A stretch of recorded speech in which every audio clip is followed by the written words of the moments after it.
How long will this one last? That's the question many drivers are asking themselves.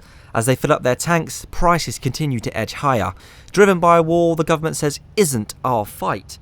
Fuel prices are on the rise again, and in Hampshire that's squeezing drivers, commuters and families who use their cars every day. Well, I'm not driving very much at all at the moment. I'm trying to conserve fuel. Just too expensive to drive. I think hopefully it's temporary. I think it's obviously world politics that is affecting things, but it is a little bit frustrating when we're sat on a lot of oil ourselves that we could insulate ourselves a bit better, I think, if we thought about it a bit more.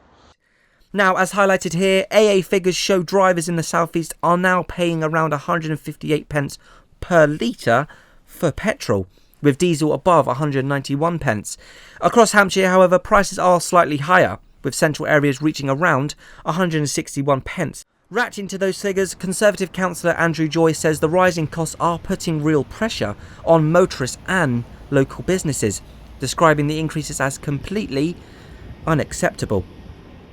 It's just completely outrageous, and I think that's something that could and should have been stamped on very early on. Liberal Democrat councillor Gavin James has called on greater government intervention to support motorists, warning that ongoing global instability, which he linked is part to policy decisions in the United States, is contributing to the rising fuel costs. I feel I sympathise with their situation. The government will have to step in. A lot of what we collect in fuel sales is taxes, which of course we can be flexible with.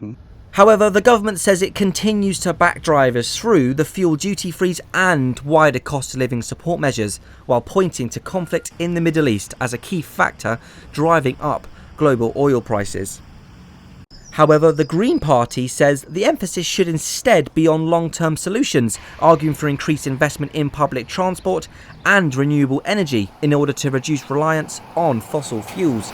Meanwhile, Reform UK is pushing for an immediate cut in fuel taxes and a boost in domestic energy production, saying such measures would help bring prices down more quickly.